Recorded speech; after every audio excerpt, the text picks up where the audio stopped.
Ya estamos al aire.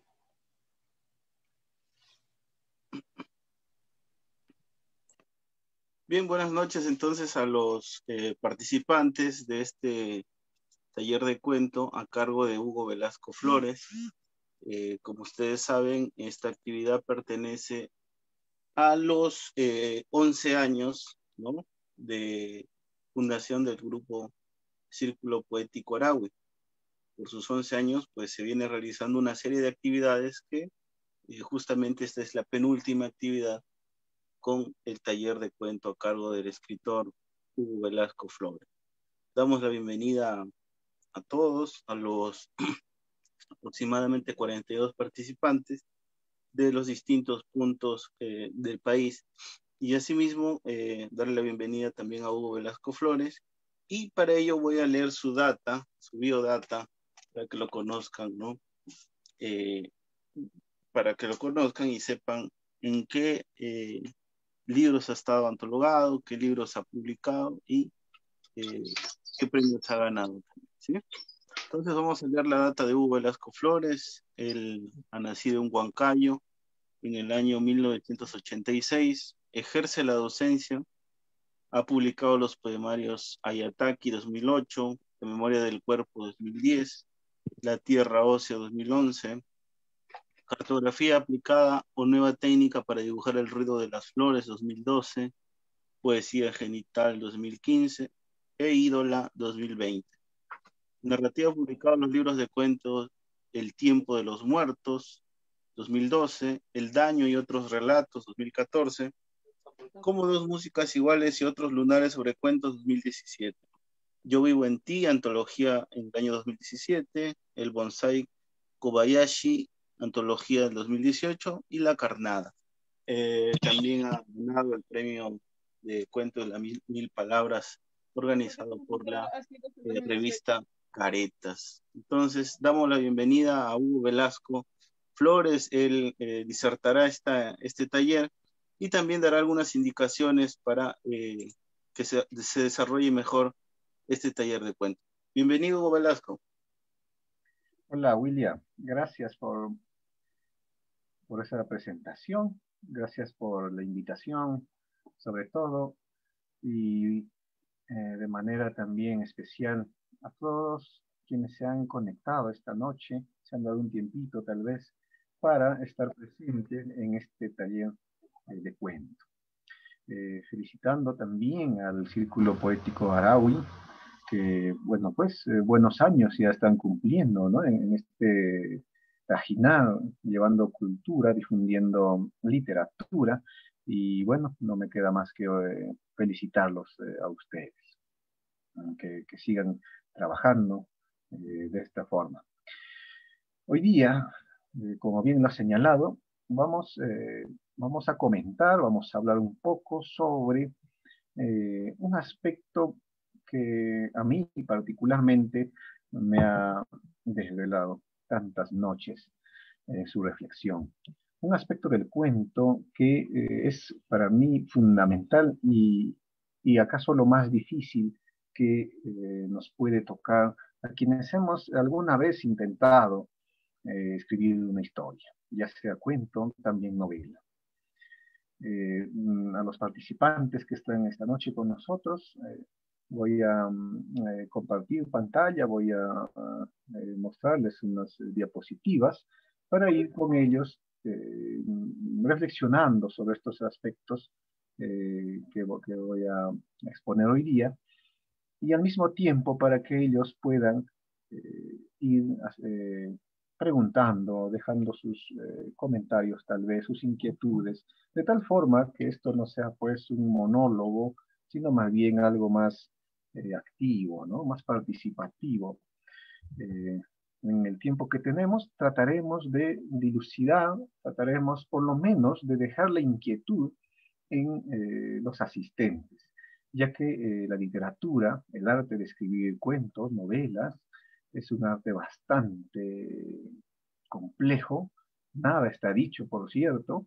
A veces cuando uno escucha o se entera sobre un taller de narrativa, de cuento, de novela, de poesía, la primera duda que nos asalta es, pues, ¿Se puede en realidad enseñar a escribir? Y bajo esta duda es que nosotros nos acercamos a veces con mucha suspicacia, con mucha desconfianza a un taller. Sin embargo, les diré pues que los talleres eh, nos ayudan bastante, tal vez no para darnos recetas sobre cómo escribir, plantillas, modelos ya preestablecidos, prefabricados, sino más bien para generar la duda y la reflexión sobre los temas que el propio escritor irá salvando, pues irá quizá resolviendo en su propio trabajo. Bien, entonces me dice que active mi cámara, pero yo tengo la cámara activada.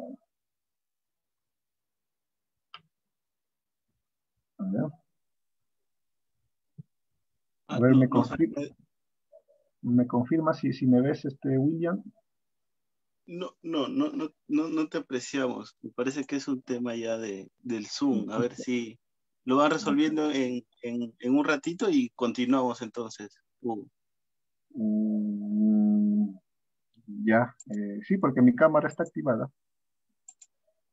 Ya, perfecto. Si comparto pantalla, supongo, porque bueno, lo importante es la pantalla y no tanto yo, ¿no? Sí, dale. Ya, ok, entonces, vamos a... Bien, quisiera empezar con esto. El final de un cuento. Seguramente ustedes en su trabajo como escritores, como creadores de historias, de relatos, de cuentos, de narraciones, como deseen llamarlo, se han encontrado siempre con este gran obstáculo que es el final del cuento precisamente. ¿Cómo escribirlo? ¿Qué aspectos debemos tener en cuenta a la hora de escribir el final de la historia? ¿Por qué he decidido hablar esta noche sobre el final del cuento y no sobre otros aspectos como por ejemplo el conflicto, que también es importante, o el inicio, eh, o el tono, o el diálogo, en fin, otros elementos del cuento? Se debe a que, como decía hace unos instantes, eh, rematar una historia consiste pues en un trabajo que demanda mucha creatividad, mucho talento si se quiere, eh, mucha precisión, porque es pues la cereza que va a adornar nuestra historia, ¿no? Y más que adorno, tal vez el final de un cuento es ese elemento que va a darle el sentido total a la historia.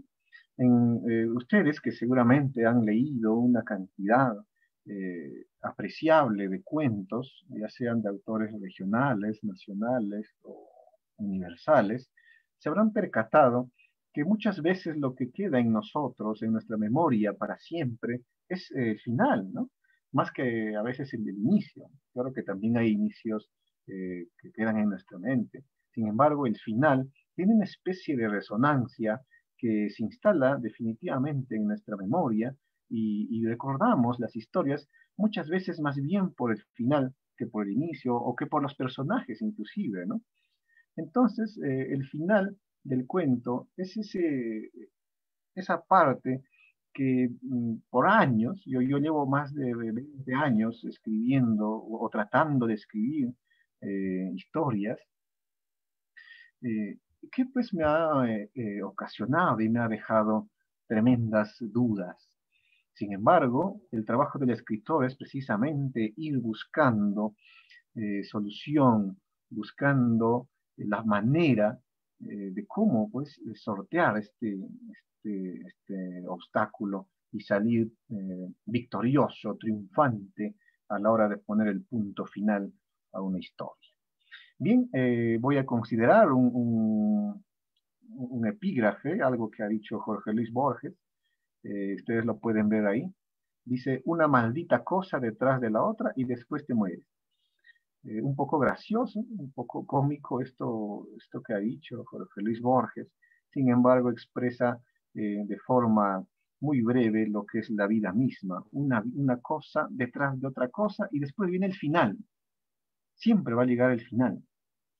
Un cuento, un relato, una anécdota, una novela, cualquier otra forma, otra especie narrativa, siempre va a llegar a este momento del final. Después de una cosa y de otra cosa y de otra cosa, inevitablemente llegaremos a ese momento en que tengamos que ponerle un punto final a nuestra historia.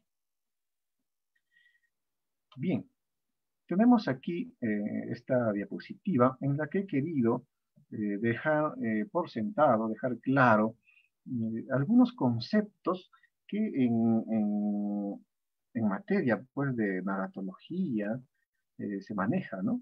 Especialmente estos conceptos han sido extraídos del libro de Marco Kunz sobre el final de la novela. Él aprecia estos cuatro momentos. Estas cuatro partes, mejor dicho, que se pueden evidenciar en un final, en el final de una historia. Tenemos, por ejemplo, el cierre, que no es otra cosa que el final del texto. Este cierre, que vamos a ver más adelante en las siguientes diapositivas, es lo que realmente hace concluir a una historia. El cierre es la última parte física, observable, material, palpable, que el escritor incluye para terminar su cuento. Puede ser de una oración, puede ser un párrafo o más, tal vez, ¿no? Si se habla de la novela, puede ser hasta un capítulo entero. En fin, tenemos también el otro concepto que es el acabamiento. Una obra, al ser concluida, cuando el autor pone el punto final, entonces la historia ha concluido realmente.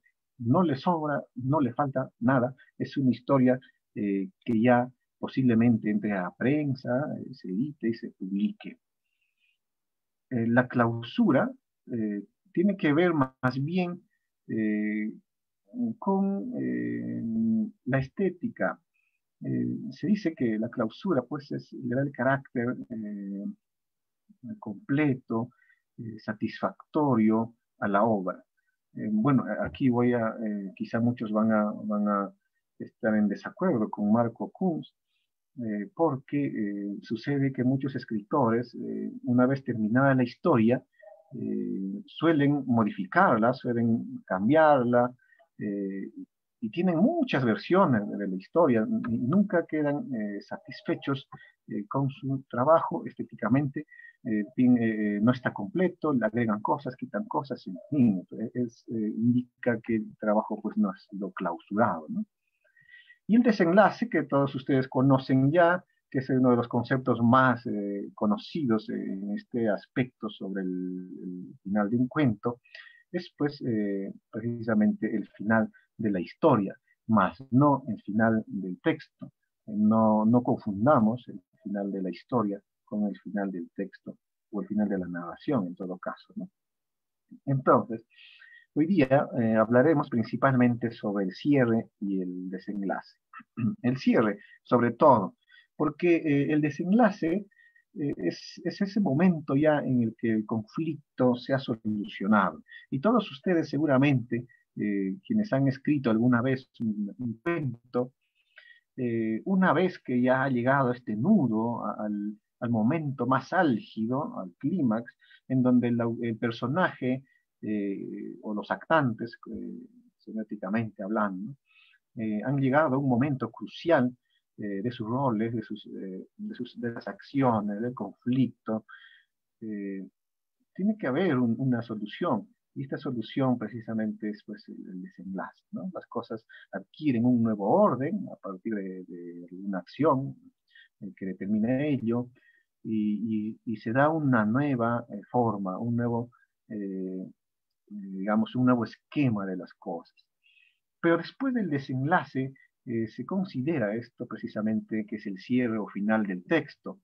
Muchas veces aparece invisible, lo cual no implica que no esté. A veces el final del texto o el cierre coincide con el desenlace en el mismo momento y en el mismo tiempo. Hay finales muy abruptos que dejan al lector pasmado, ¿no? Y uno se pregunta, ¿y ahora qué sigue? ¿Por qué, qué pasó después, ¿no? Principalmente cuando hablamos sobre finales abiertos, ¿no? Entonces, un esquema propuesto sería el que tenemos aquí, que nos señala algunos momentos desde el inicio de la historia hasta el final, que es el anticlima. Aquí tenemos el desenlace. Sobre lo que está aquí no vamos a comentar hoy día, pero tiene que ver con el inicio, tiene que ver con los pequeños conflictos que van incrementándose con las catálisis y las distancias propias de toda narración. Hoy día vamos a hablar sobre el final, que es lo que nos interesa principalmente. ¿Y por qué nos convoca con tanta insistencia este final? Porque sucede que así como Vladimir Prop hace ya casi 100 años, me parece, hizo una especie de clasificación de tipos de cuentos en función de su trama, de su conflicto, de su argumento. También se ha hecho ese tipo de clasificaciones sobre el final de un cuento. Es decir, ha habido y hay estudios, ¿no? Aunque desgraciadamente no mucho en nuestro idioma es muy limitado, no así en el inglés, por ejemplo, sobre las formas en que los escritores prefieren terminar sus textos. ¿Qué formas son tal vez las más, no sé, efectivas? ¿Cuáles son los mecanismos que han utilizado estos escritores, los clásicos y todos, para rematar sus historias? Hoy día vamos a ver esto y verán que es un tema muy importante. Hasta ahí me gustaría, tal vez si alguien tuviera un comentario para ir orientando esta charla o prosigo simplemente. ¿Alguien tuviera tal vez un comentario? William, tú tal vez, si quisieras compartir algo con nosotros, tú que también tienes experiencia en estos temas. Sí, justamente quería indicar a los participantes, quizá puedan escribir a través del chat algunas consultas y también si se podría activar los audios, ¿no? En el caso que quisiera, ¿no? Bueno, me parece interesante que inicies con esta forma de, de algunos conceptos, ¿no? Que tú le has colocado ahí, conceptos básicos, y que muchas veces nosotros o los que se dedican al cuento requieren a veces ¿cómo se llama? De ver cómo inicia el cuento, ¿no? Que es importante, y también todo ese nudo del cuento. Sin embargo, estás yendo por algo muy interesante, por el final. Y bueno, tengo expectativa de que continúes y que podamos seguir comprendiendo más o menos el concepto que estás planteando en esta noche, ¿no? Veo Sí, preguntas, William, amigo. sí hay una pregunta, ¿qué diferencia hay entre cuento y relato?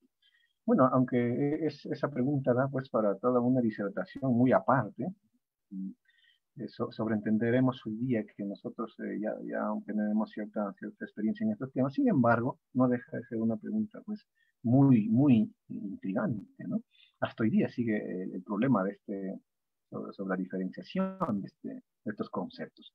No solamente hay cuento, relato, tenemos el concepto de narración también, el concepto de historia también, en fin. Me recuerda en este punto una charla que Osvaldo Reynoso en cierta ocasión dio, ¿no? Y me parece que está en YouTube. Y precisamente él nos recuerda eh, esta diferenciación. Un cuento tiene conflicto principalmente. Y si queremos repetir o apoyarnos en lo que dijo Borges, un cuento aborda dos historias.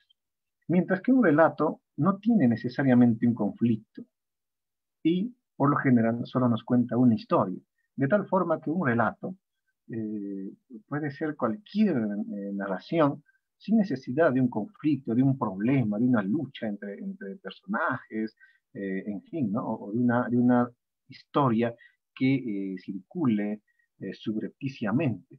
Mientras un cuento sí, y vamos a ver esto precisamente en las siguientes diapositivas, gracias por haber preguntado.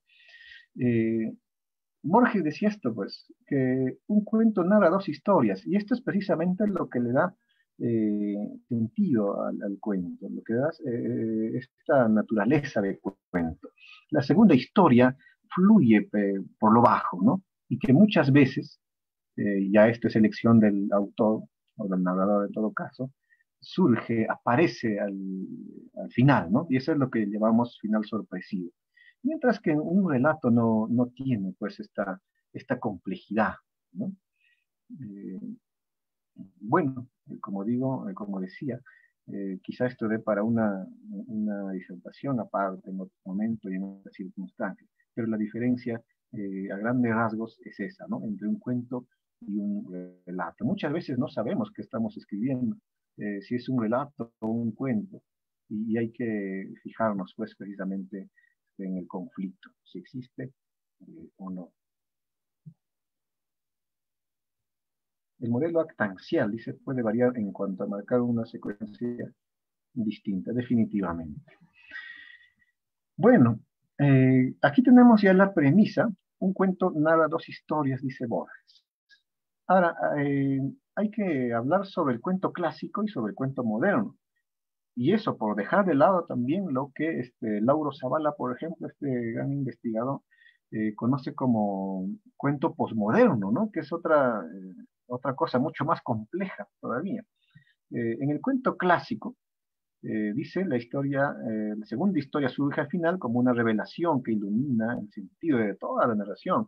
El final, por eso se dice que es epifánico, sorpresivo, es una revelación en las últimas líneas. Y por lo general, en el cuento clásico se optaba por redondear la historia, por solucionar el conflicto con un final cerrado. Es decir, todo el conflicto, el problema se soluciona, todo se dilucida y la historia queda ahí, colorín colorado. Pero en el cuento moderno, y esto vamos a hablar desde Edgar Allan Poe, por ejemplo, en adelante, vamos a tener en cuenta que se opta más bien por el final abierto, por esta segunda historia de la que hablaba Borges, que existe y que no siempre va a ser pues literal, que va a estar ahí, ¿no? Pero que hace su aparición en algún momento, aunque no ya como en el cuento clásico de manera sorpresiva, sino más bien como tal vez de una manera más bien alegórica, ¿no? Simbólica, sugerente más que nada, ¿no?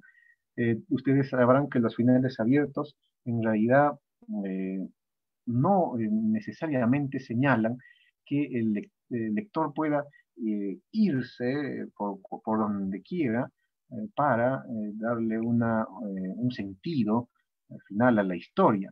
Esto sería, pues, aunque de hecho sucede, pero esto me parece que es un poco muy subjetivo, diría yo, no tiene tanto sentido, ya que el autor, en toda la historia, en todo el cuento, ha ido dejando pistas, ha ido dejando datos que al final simplemente van a ser sugeridos, ¿no? Para redondear la historia.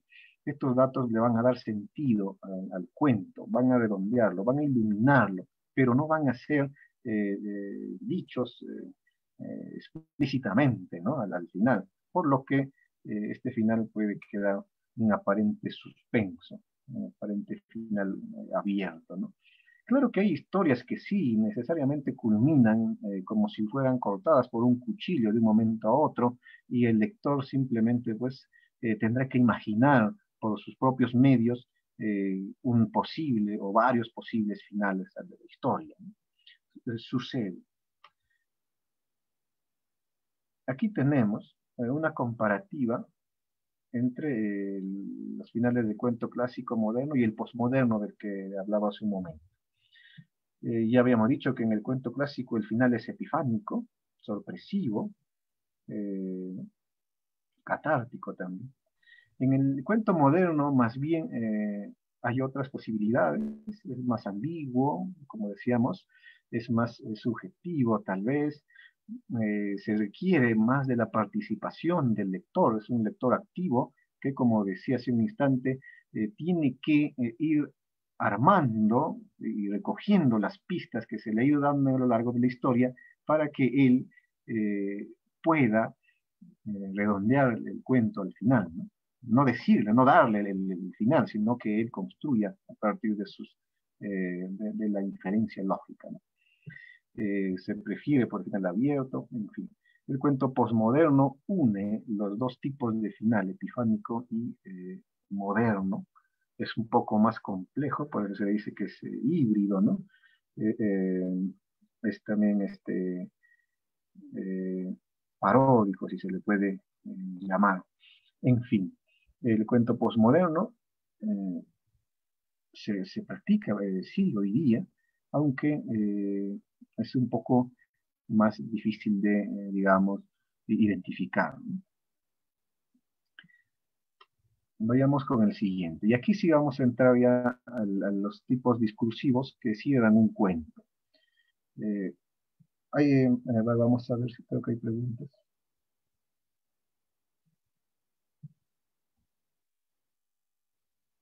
¿Qué se recomienda? ¿Final abierto o cerrado? Bueno, en realidad no podría optar por un tipo de final específicamente, ¿no? Tanto el final cerrado como el final abierto puede tener su propio encanto cada uno. Sin embargo, hoy día lo que se opta, lo que más se trabaja es el final abierto. ¿Por qué? Porque deja pues esta sensación de suspenso que decía hace un instante, esta sensación eh, de no saber qué pasará con el personaje, qué sucederá, y además que abre las puertas muchas veces para continuar una segunda parte, toda una saga, ¿no? Estéticamente hablando, es mucho más contundente su efecto, ¿no? Y hace participar más al lector, mientras que el final cerrado, no, pues, ¿no? El mismo autor o narrador es el que finiquita todas las circunstancias, las acciones, nos entrega un nuevo estado de las cosas y queda ahí la situación. Entonces, no tenemos mucho ahí que inferir, no hay mucho que imaginar, no hay mucho que, en todo caso, sentir también, ¿no? Porque nos satisface ese final eh, completo. Bueno, ¿qué otras diferencias existen entre los cuentos clásicos y modernos? Dice, ¿no? En la diapositiva anterior hemos visto ello, ¿no? Yo quisiera rescatar del cuento clásico este aspecto sorpresivo. Efectista le dicen algunos. Hasta hoy se utiliza, aunque ya es también considerado por muchos de mal gusto, ¿no? Es como que en el cuento clásico el final sorpresivo surja de un momento a otro, inclusive mm, agregando personajes, situaciones, objetos, circunstancias eh, que no habían sido contempladas con anterioridad en la historia, por lo que no tienen sustento, ¿no? Es como sacarse pues, un conejo del sombrero, ¿no? O de la manga.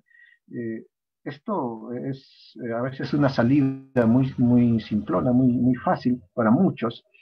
Otros lo utilizan para impactar al lector, para dejarlo pasmado, para que se quede pensativo y sorprendido sobre ese final. Repito, hoy día ya no se suele utilizar con mucha frecuencia eh, este tipo de final. Me salió esta ventana, William, iniciar mi video, dice. Sí, me parece que puedes habilitar ya tu Ay, video. ay, ay. Ya, listo. Perfecto. Bien. Ok, gracias. Bueno, hablábamos, ¿no? Entonces el cuento clásico tiene que ser sorpresivo, mientras el cuento moderno ya evita este efectismo, ¿no? que le llaman. Ya no se interesa por darle esa sorpresa final al lector. Las sorpresas, sin embargo, van soltándose de a pocos desde el inicio, ¿no? Ya no es al final ese golpe contundente. Bueno, avancemos. Tenemos los tipos discursivos para cerrar un cuento. El tipo discursivo, narrativo, que es el más, que se usa más, ¿no? Terminar un cuento narrando propiamente la historia, ¿no? Por ejemplo, acá he citado Historia con Migala, de Julio Cortázar, ¿no? Él al final, este es el final del cuento. Lo que estoy citando acá son los finales, los cierres ya de la historia. Él cierra su cuento de esta manera, ¿no? A la hora de dormir nos habíamos puesto como siempre los camisones, ahora los dejamos caer como manchas blancas y gelatinosas en el piso, desnudas vamos hacia la puerta y salimos al jardín. No hay más que bordear el seto que prolonga la división en las dos salas del bungalow. La puerta sigue cerrada, pero sabemos que no lo está, que basta tocar el picaporte. No hay luz adentro cuando estamos juntas. Es la primera vez en mucho tiempo que nos apoyamos la una en la otra para andar. Si se han dado cuenta, aquí el autor cierra su historia con acciones, narrando. El sentido de la narración es pues la acción, ¿no? Y aquí los personajes hasta el final siguen desarrollando acciones, ¿no? Y el narrador las sigue contando. Este tipo de cierre que le vamos a dar a los cuentos es pues uno de los más utilizados, ¿no? Aunque particularmente yo prefiero optar por otros tipos discursivos. Por ejemplo, el descriptivo también es muy sugestivo. Eh, Juvenal Boto, escritor uruguayo, tiene un cuento que se titula La vaca, y él termina de esta forma, él cierra su historia de esta forma, describiendo la escena de una vaca muerta. El sol también declina a esa hora. El callejón está teñido de rojo. Sobre la calavera de la vaca, las órbitas vacías van buscando la luz.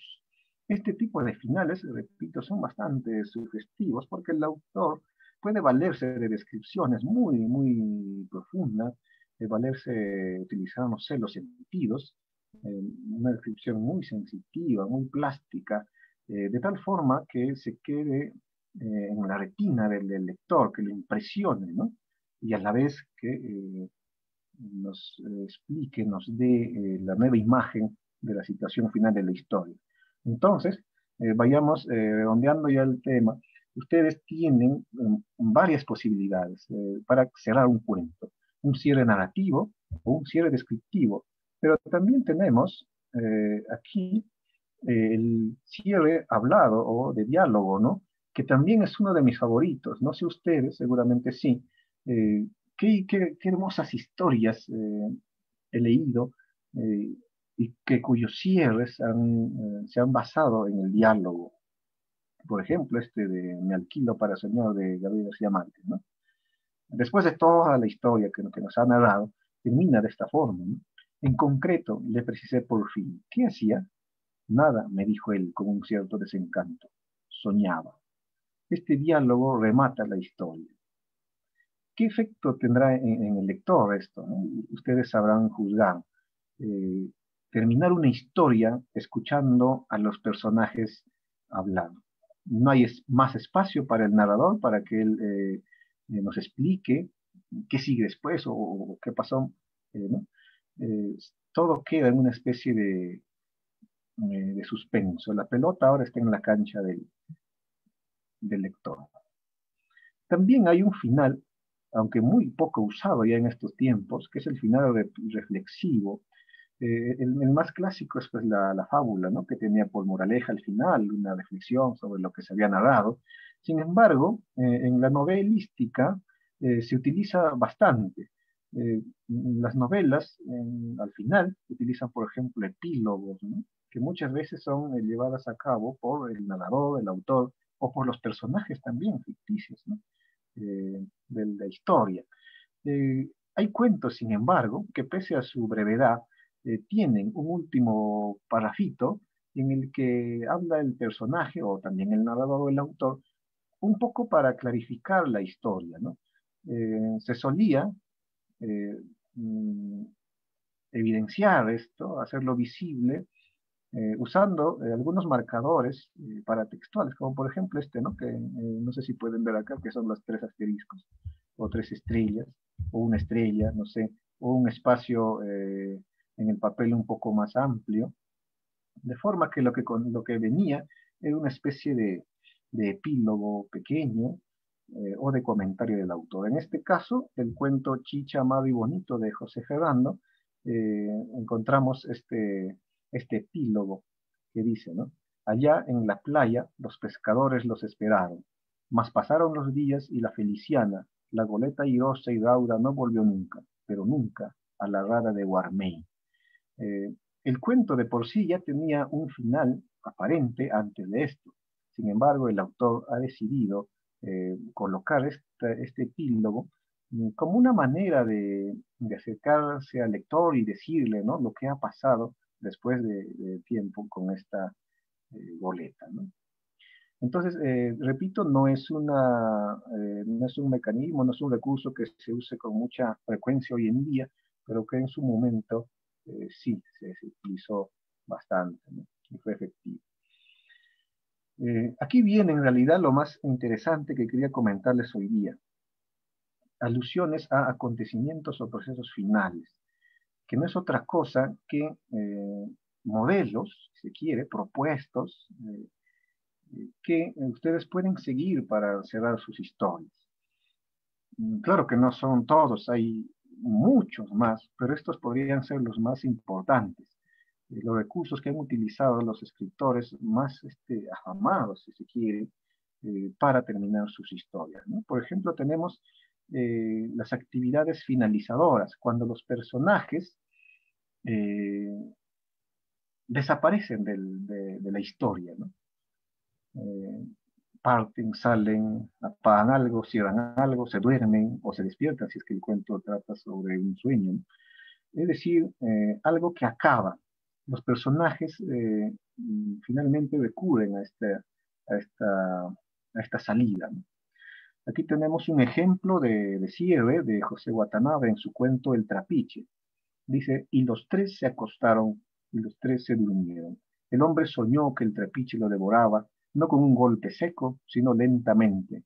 Lentamente su sangre fortalecía y aceitaba las muelas del dragón, no con un golpe seco y rotundo, sino día a día, lentamente. Como se ve, el autor aquí ha recurrido al sueño, al dormirse, ¿no?, que se puede considerar como una actividad finalizadora. Dormir, salir, morir inclusive también, ¿no? Ustedes pueden recurrir a esta estrategia también. Hay otra actividad que se llama cinética. La principal de esta es caer.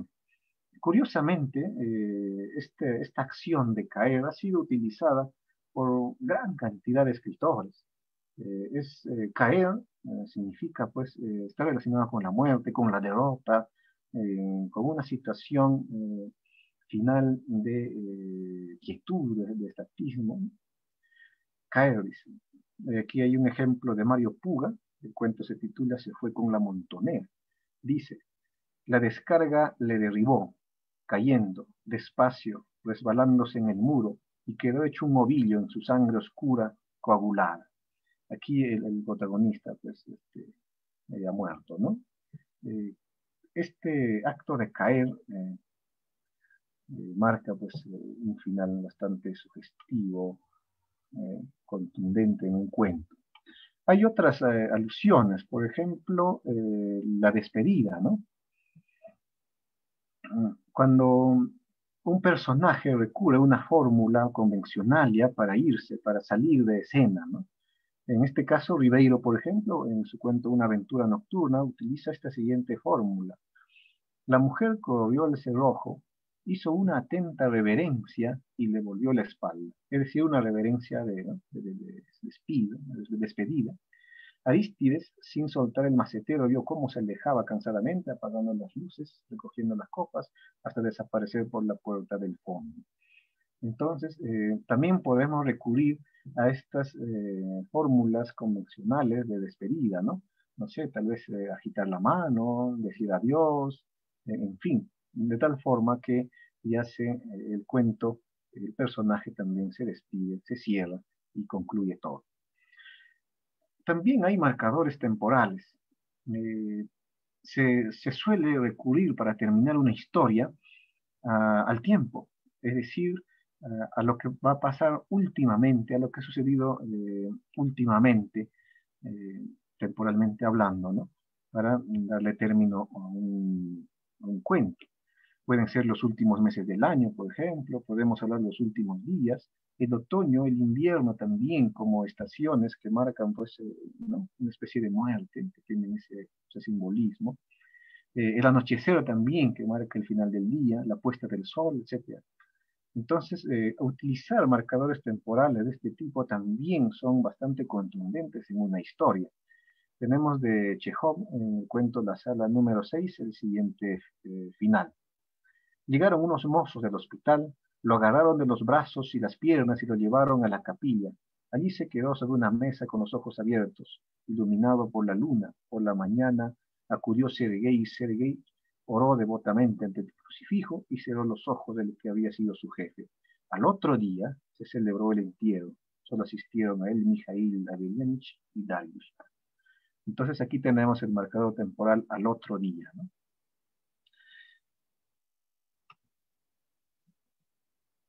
Bien, el más clásico tal vez de todos es decir pues, ¿no? Que la historia se ha terminado, finalmente, en conclusión, ¿no? Por último, definitivamente, en fin, es decir, utilizar ciertas palabras que nos den la idea de que todo va a concluir o que va a concluir. De fin, término último, definitivo, terminar, cesar, concluir, etc. De José Adolf tenemos un cuento que es La casa, que cierra de esta manera. Al final rodaría la cabeza, dense cuenta que habla del final, ¿no? Utiliza la palabra ¿no? Explícitamente acá. Al final rodaría la cabeza con las cuencas de los ojos vacías. Esto se debía a que sobre la almohada quedarían durante un buen rato los miopes ojos abiertos, solitarios, lanzando una delirante mirada al impecable y acogedor techo. Aquí está el final, ¿no? El autor recurre a esa palabra para indicarnos que ya la historia se va a terminar. Lo otro, que también es uno de mis preferidos, es ir eliminando los estímulos perceptibles. Es decir, poco a poco ir disminuyendo ciertos agentes de la atmósfera del escenario, ¿no? Como es la luz, por ejemplo. Apagar la luz es una forma muy inclusive poética para concluir un cuento. Tenemos, por ejemplo, de Raymond Carver, en el cuento de qué hablamos cuando hablamos de amor, el siguiente cierre. Oía los latidos de mi corazón, oía el corazón de los demás, oía el ruido humano que hacíamos allí sentados, sin que nadie se moviera lo más mínimo, ni siquiera cuando la cocina quedó a oscuras. Entonces, esta nueva imagen, aparte de ser poética, por ejemplo, lírica, si se quiere, nos da esa idea, pues, de que ya la historia ha concluido verdaderamente. Pero no solamente la luz es un estímulo perceptible que puede menguar, sino también el sonido, entre otros sentidos, ¿no? Como se habrán dado cuenta, aquí estoy citando ciertas fórmulas, pero hay más, y ahí entra precisamente la creatividad del escritor. Puede cesar también un sonido. Por ejemplo, John Cheever, en Un día cualquiera, nos dice lo siguiente. Se dieron la vuelta, camino de la casa, avisándose la una a la otra sobre los palos y las zanjas y otros peligros del campo. Su conversación estaba llena de diminutivos, timidez y vaguedad. Jim quería ayudarlas, sentía un deseo apremiante de ayudarlas, de ofrecerles la linterna, pero llegaron a la casa sin su ayuda y oyó cómo la puerta de atrás se cerraba y ahogaba sus voces. Si se han percatado, aquí hay sonido y la palabra aquí es ahogaba, ¿no? La que nos da esa idea de silencio tal vez, ¿no? Versus el sonido de la puerta. Entonces, ir haciendo menguar también los estímulos del exterior es una forma muy efectiva de terminar los cuentos. Hay otra forma que es fijar una imagen, y esto más se ha utilizado en el cine. Mientras, por ejemplo, en el cierre ya de la historia, el personaje o el protagonista está hablando, la cámara se enfoca en otro objeto y la película termina precisamente con el enfoque de ese objeto, ¿no? Y no ya del personaje hablando. El hecho de detenerse también implica ya la cesación del relato, su final, lo inerte, ¿no? Lo paralizado. De Edgar Allan Poe tenemos la verdad sobre el caso del señor Valdemar. Él termina su cuento de esta forma. En el lecho, delante de todos, yacía una masa repugnante, casi líquida, una abominable putrefacción. Aquí, si se dan cuenta, el narrador dirige su atención a una imagen ya estática, ¿no? Que en este caso es un cuerpo, ¿no? Repugnante, putrefacto. Bien, modificación espacial de la perspectiva, donde vamos a focalizar la atención del lector en un objeto privilegiado. Este también es bastante efectivo. Tenemos este cierre de Edgardo Rivera Martínez, un escritor bastante lírico. Él tiene esta peculiaridad de describir con una delicadeza, con una sutileza tan poética los elementos, de forma que en este cuento de Princesa hacia la noche también nos saca de la atención que teníamos sobre la princesa, que es el personaje de la historia, y nos hace centrar ahora la atención en la noche. Dice, por ejemplo, en este cierre, cerró después la puerta y bajó a la ribera. Ya en el bote adornó con las rosas, a la manera de Marco, el rostro de la extinta, y puso los claveles en sus manos. Sí, se veía como una princesa dormida, en la penumbra del anochecer. Empujó luego la embarcación y enrumbó en diagonal, sorteando las olas, y se fue alejando así de la ribera, poco a poco, hacia la noche. Si se han percatado, salimos del espacio pues, de las manos, de los claveles, de la princesa, y el autor nos lleva hacia el espacio, ¿no? Hacia la noche, en fin. Ya para ir concluyendo estas formas de cerrar un cuento, tenemos la sensación particularmente intensa. Los escritores muchas veces han optado por intensificar las sensaciones, los sentidos de los personajes, lo que nos compromete también, ¿no? Una narración, repito, mientras más comprometa los 5 sentidos, va a ser mucho más recordable, más impactante. De Leodoro Vargas Vicuña tenemos el cuento El desconocido, y él pone énfasis en la siguiente sensación. Es el colmo de la seguridad, y sé, me doy cuenta, como si mi padre fuera yo mismo, como si yo fuera mi padre. Yo mismo mi padre, me convenzo. Ahora en el pueblo está haciendo frío, en este pueblo. Al mismo tiempo que el narrador, el personaje está reflexionando sobre su relación con su padre, nos presenta el frío, ¿no? Una sensación bastante triste también, que tiene que ver con el tono de la historia que se ha narrado, ¿no? Entonces nos compromete a nivel de los sentidos y el autor pues, ha preferido, por algún motivo, terminar señalando el frío su cuento, ¿no? Tenemos otros recursos estilísticos, como por ejemplo esto de la curva melódica. No sé si ustedes han escuchado, han conocido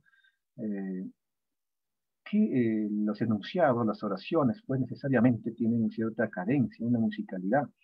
Cuando preguntamos, por ejemplo, solemos elevar la voz al final del enunciado, ¿no es cierto? ¿No? Y en otras ocasiones solemos bajar la intensidad de nuestra voz al finalizar una oración, ¿no? Nuestra intervención. Sucede lo mismo en ciertas historias. La curva melódica, el sonido, la cadencia, el ritmo de la narración va decayendo poco a poco hasta el final. Tal vez de lo más fuerte hacia lo más suave, ¿no? Lo más imperceptible. Anderson Inver tiene un cuento que se titula Ovidio lo contó de otra manera, y él cierra de esta manera, melódicamente, si se percatan de ello, de esta manera. Pensó, Y aquí percátense de la tilde, por ejemplo, ¿no? Me dijo que mañana vendría y que hablaremos. No me abandonará después que hablemos. Sin embargo, lo veía alejarse rápidamente, como si la luna y él, dos vidas en una, se fueran para siempre. Este se fueran para siempre eh, representa una caída en la curva melódica, ¿no? De lo que se está narrando. Eso también tiene un impacto bastante agradable. Yo suelo usarlo bastante, ¿no? Me gusta que las historias terminen de una manera muy agradable al oído.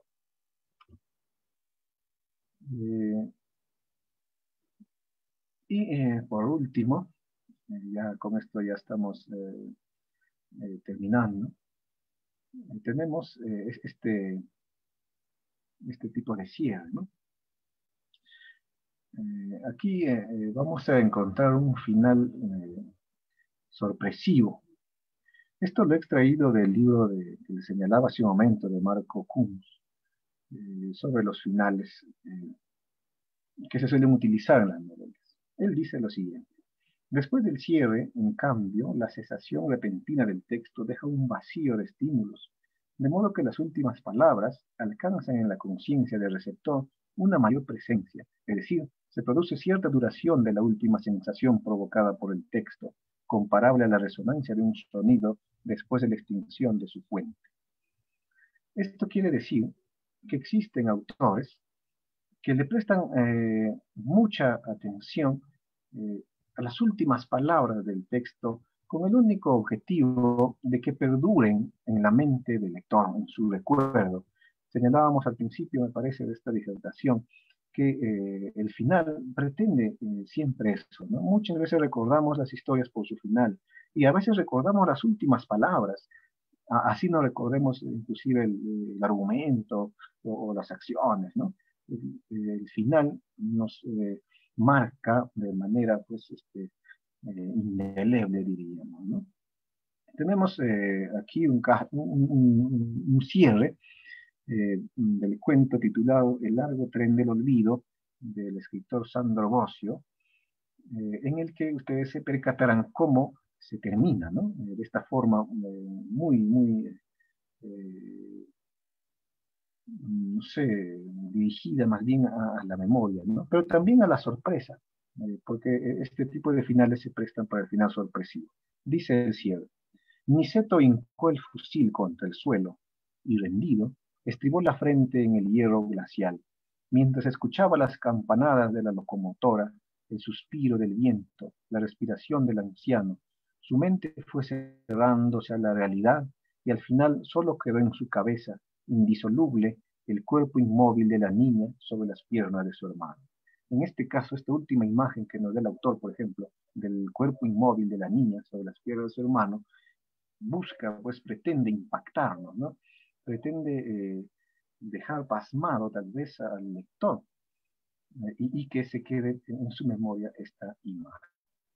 Bien, entonces, entre otras, estas son algunas estrategias que se utilizan en el cuento, en el relato corto, pero también en la novela, ¿no? Ustedes quizá al pasar por todas estas estrategias se habrán recordado de muchos cuentos que han leído y que tienen que ver con esto. Ustedes mismos estarán escribiendo ahora tal vez sus historias, sus cuentos, y se darán cuenta que han utilizado, tal vez sin saberlo, este tipo de recursos.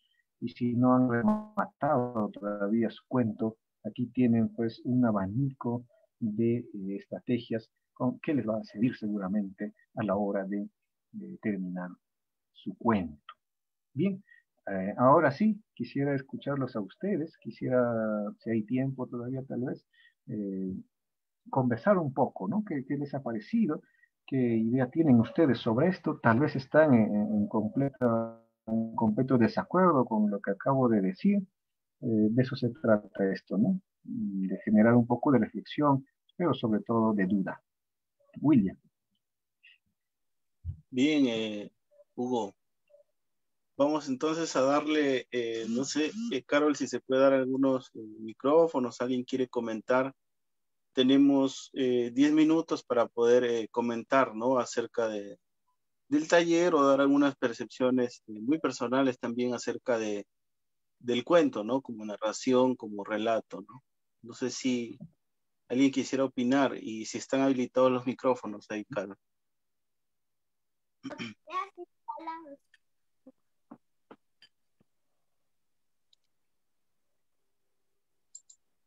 Sí, están habilitados los micrófonos. Si alguien quisiera manifestarse, lo puede hacer. Y también hay una pregunta ahí que hace Juan Carlos García. Dice, en síntesis, ¿puede dar algunas recomendaciones de cómo iniciar un cuento? Es un mensaje para Hugo. Ya. Bueno, empezar un cuento es para muchos lo más difícil en historia, ¿no?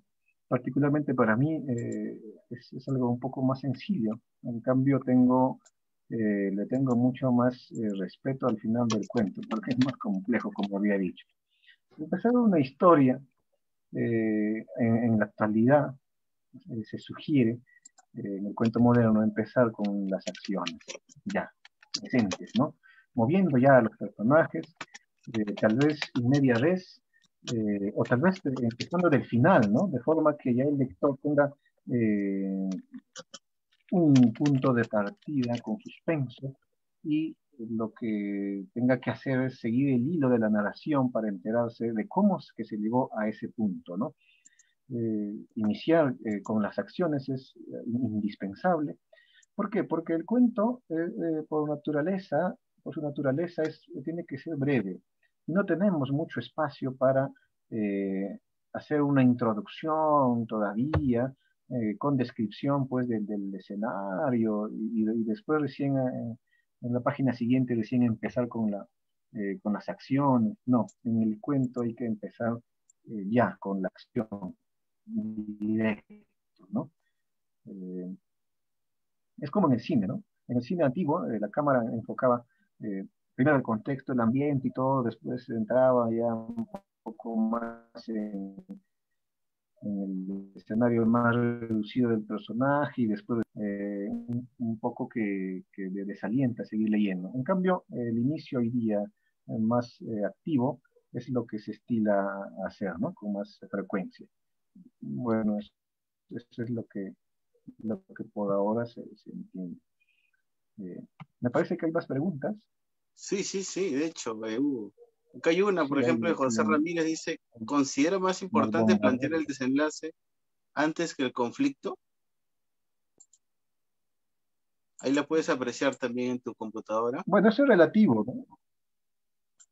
Sí, sí, lo estoy viendo acá. Eso es relativo sobre el desenlace y el conflicto. Eh, según, bueno, si hablamos estadísticamente, muchos prefieren primero plantear el desenlace. Una vez teniendo el desenlace, pueden, no sé, modificar, repensar, reflexionar sobre el conflicto, ¿no? Mientras que otros prefieren el conflicto y van a la deriva eh, esperando un desenlace, ¿no? A veces uno planifica y no siempre resulta eso de lo que es planificado, las cosas cambian, ¿no? La situación es polarizada, hay escritores que prefieren trabajar de esa forma, hay otros que empiezan por el final, por el desenlace, el cierre, en fin. Creo que esto es bastante subjetivo y tiene que ver mucho, pues, no sé, con el autor. A mí particularmente me interesa primero el desenlace, ¿no? Quizá porque el desenlace contiene bastante del efecto estético que queremos nosotros hacerle llegar al lector, ¿no? Y el conflicto ya lo voy planificando o desarrollando. Ninoska me pregunta, ¿dejar un cuento con un final abierto permite que cada lector pueda hacer surgir su creatividad? Muchas gracias. Ya. Gracias, Ninoska. Pero ojo, aquí en el cuento de final abierto hay que tener mucho cuidado, ¿no? Como decía hace un momento, no se trata solo pues de desbandar y dejar el libre albedrío a nuestra imaginación y darle el final que queramos, ¿no? Yo soy consciente que los cuentos, al menos el cuento moderno y el posmoderno con mucha más razón, es el cuento que sí tiene un final, solo que está de manera implícita, ¿no? No se escribe. Y el final es uno, solo que hay que ir armando como si fuéramos detectives, de pista tras pista para darle sentido a la historia. Esteban me dice, buenas noches, en cuanto a los personajes, ¿hasta qué punto el narrador puede introducirse en el universo psicológico del personaje?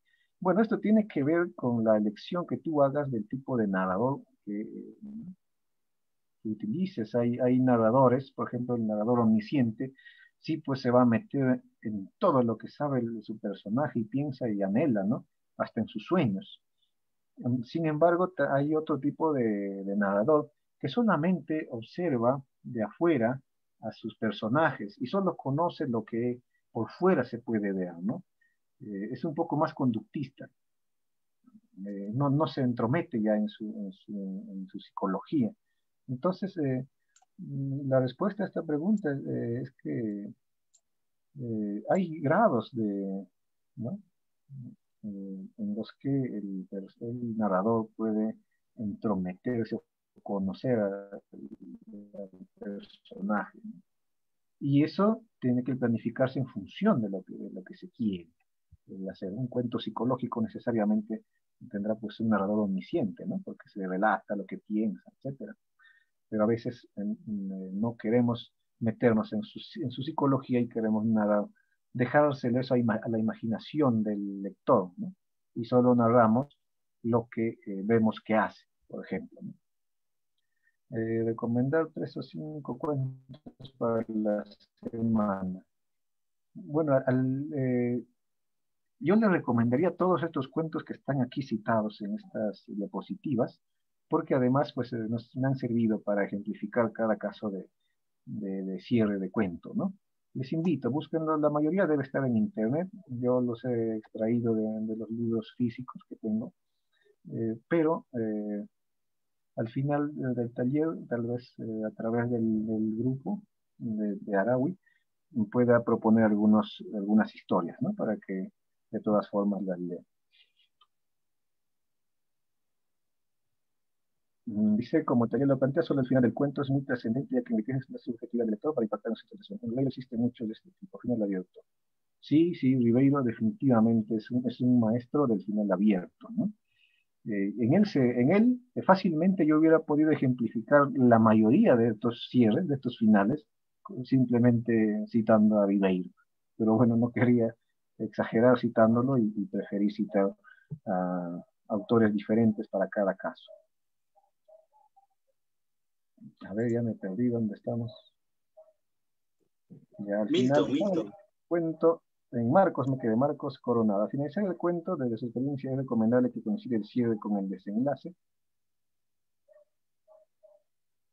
Bueno, creo que eso va a depender, ¿no? Sucede que sí, hay cuentos en los que el cierre simplemente ha desaparecido, pero mejor dicho, está invisible y queda con el desenlace. Este tipo de cuentos son tienen un final abrupto, estéticamente hablando, nos deja pues pasmados, ¿no? Eh, Porque pareciera que la historia ha concluido de un momento a otro. A mí particularmente este tipo de historias, en las que el cierre coincide con el desenlace, me encantan bastante. Milton dice, ¿cómo se puede lograr escribir un cuento que sea atrayente desde el inicio y que el lector no se despegue hasta acabar de leer? Bueno, hay varias formas, ¿no? Y además hay que tener en consideración también qué tipo de lector. Hay lectores, pues, que son más apegados a las acciones, por ejemplo. Por lo tanto, deberías escribir un cuento con mucha acción.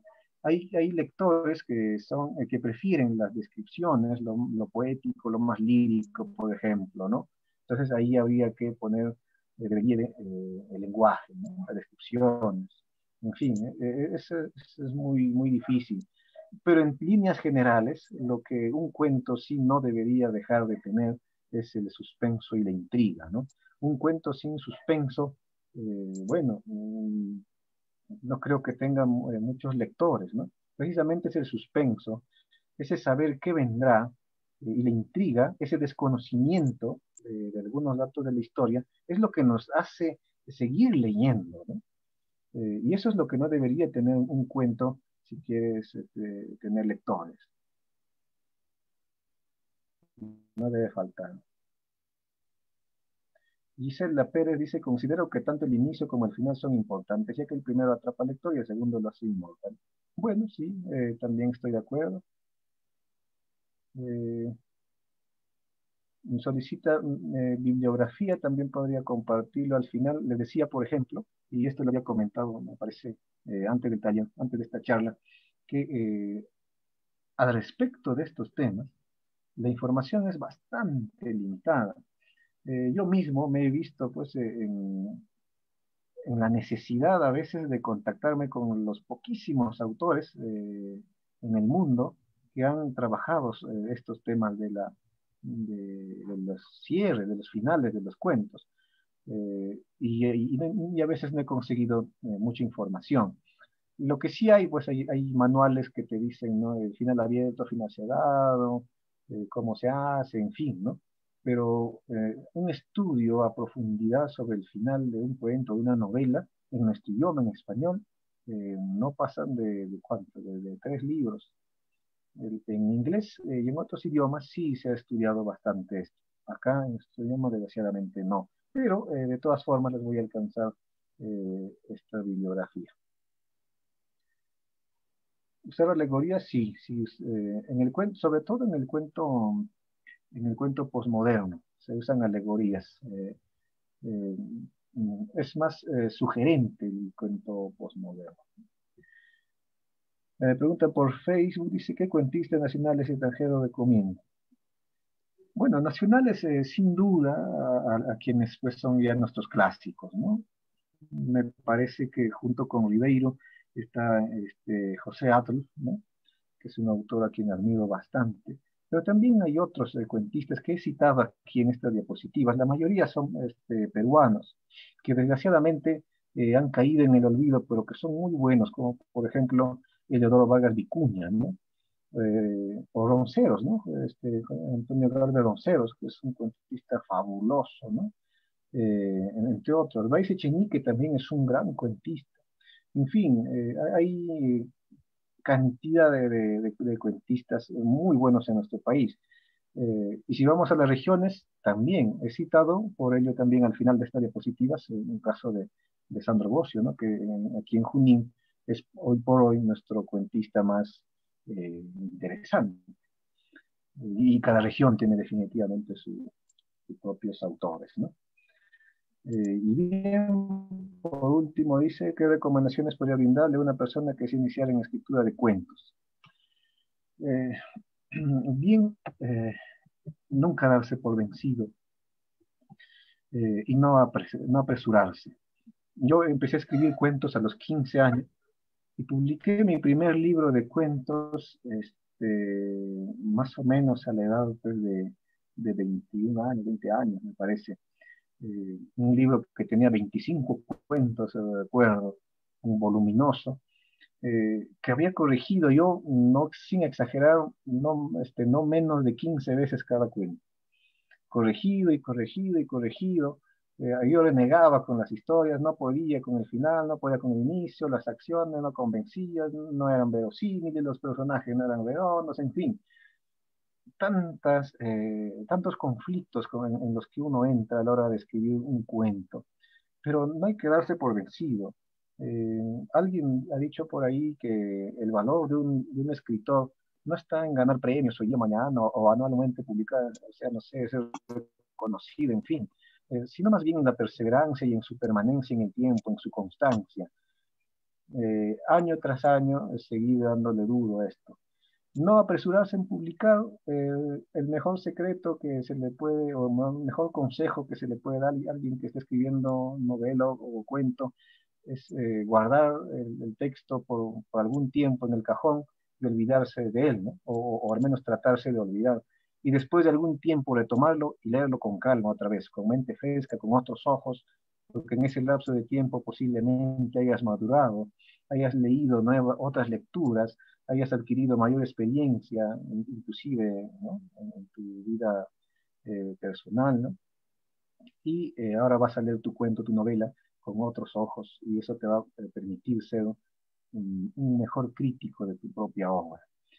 Y luego, pues, lo que decía Osvaldo Reynoso, leer, leer y leer, ¿no? Escribir, escribir, escribir, se aprende escribiendo, decía, en fin.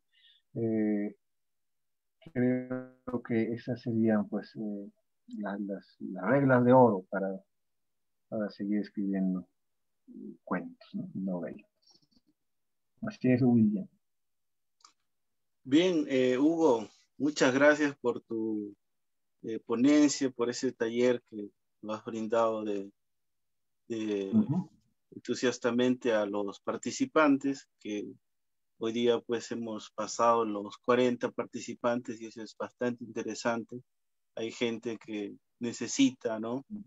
Estos incentivos, ¿no? Motivaciones. Hay otros que Sí. quieren seguir estudiando y eso ha sido pues muy, muy interesante. El Grupo Araui te agradece desde ya, en sobremanera. Y bueno, esperemos hacer la segunda parte o la tercera, ya coordinaremos más adelante. Y agradecer a los participantes también que se han estado acá en el Zoom, en la plataforma, escuchando y haciendo las consultas correspondientes acerca del taller. Bueno, vamos a dar un anuncio. El próximo sábado, 27, ya a fin de mes, tenemos la última actividad por los 11 años de Araui. Se titula, bueno, es un conversatorio en sí sobre las proyecciones futuras de las editoriales, ¿no? En este caso va a participar la editorial Cascahuesos desde Arequipa con José Córdoba, editorial Amarty con Luis Eduardo Ayala desde Ayacucho, el Conde Plebeyo con César Panduro desde Ica, y también el grupo editorial Artidea desde acá de Lima, con su director Jorge Luis Roncal. Entonces, ellos cuatro van a dialogar acerca de las editoriales, su presente y su futuro, que es lo que nos interesa justamente en estos tiempos tan adversos, ¿no?